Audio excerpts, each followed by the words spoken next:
Hello friends, कहानी पुरानी channel में आपका स्वागत है। आज मैं आपको सुनाने जा रही हूँ अमृता प्रीतम की लिखी कहानी पार्वती।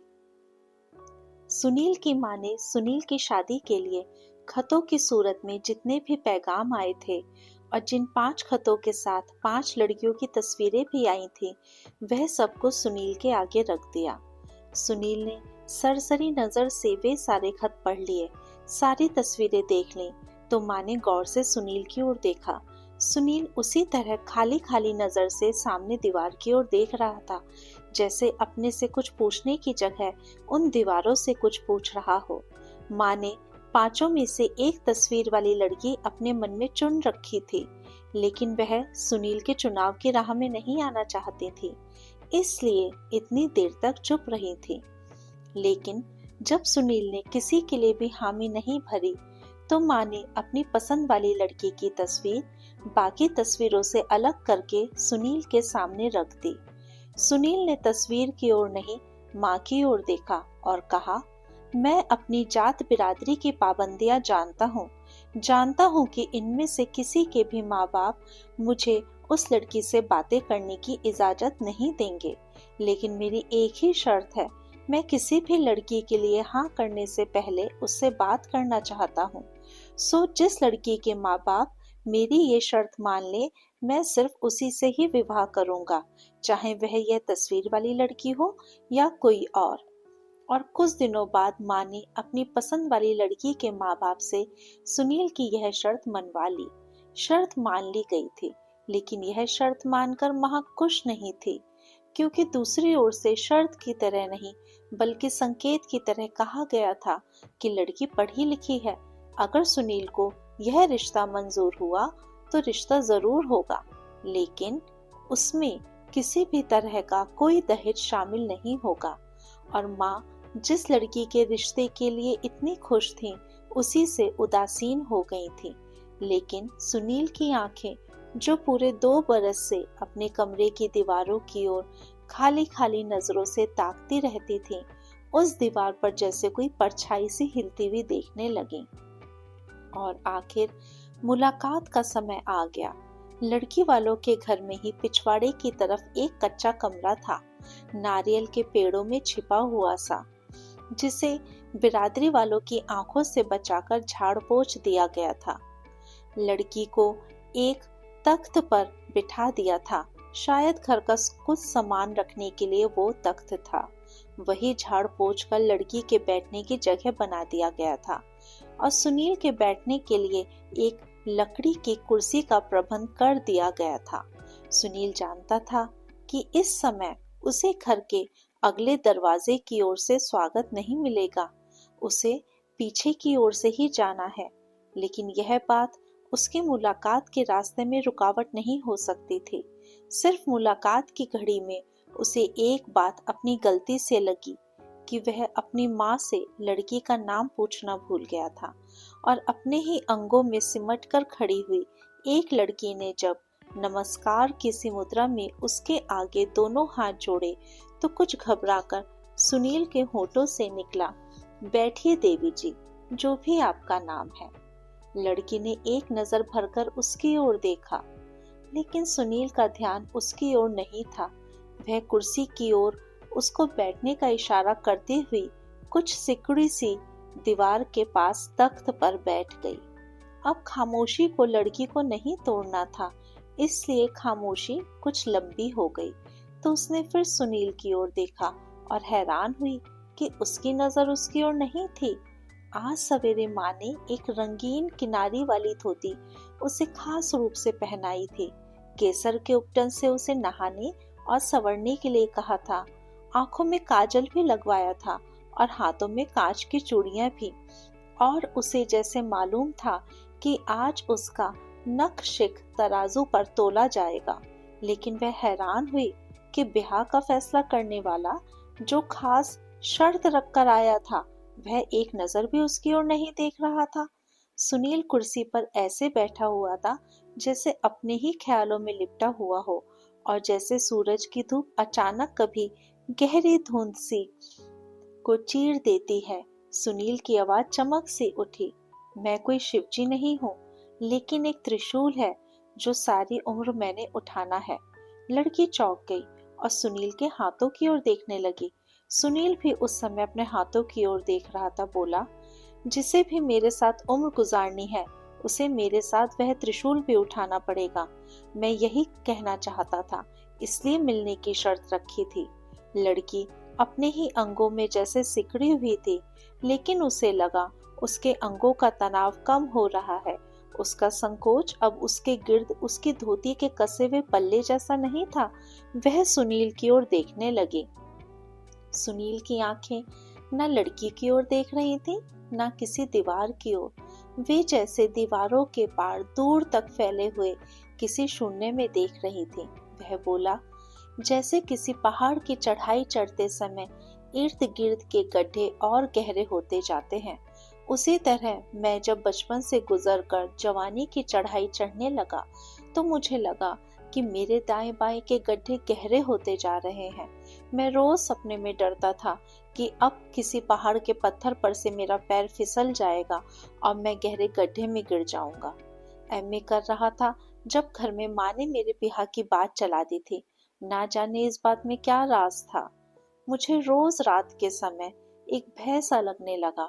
मुझे आए दिन सपना आने लगा था कि मेरा ब्याह हो चुका है और मेरी पत्नी मेरे साथ पहाड़ पर चढ़ रही है, और मैं अचानक सोचता हूँ कि उसे दोनों हाथों से पकड़कर गड्ढे में गिरा दूं, या यह लगता था कि अभी दोनों हाथों से उसका गला घोट दूंगा। सामने बैठी हुई लड़की को लगा जैसे उसकी आंखों में पड़ा हुआ काजल गहरे काले बादलों की तरह उसकी आंखों में भर गया है।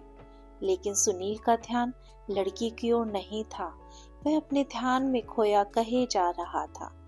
मुझे अपने आप से इतना डर लगने लगा कि मैं घबराकर पहले एक साइकियाट्रिस्ट के पास गया, फिर एक दरगाह पर, जहाँ एक दिन एक मुसलमान फकीर ने मुझे बताया कि मुझ पर किसी रूह की पकड़ है। उसी ने बताया कि यह मेरी सौतेली माँ की भटकती हुई रूह है, जो मेरे बाप से बदला लेना चाहती है ताकि उसके वंश में किसी का घर आबाद न हो।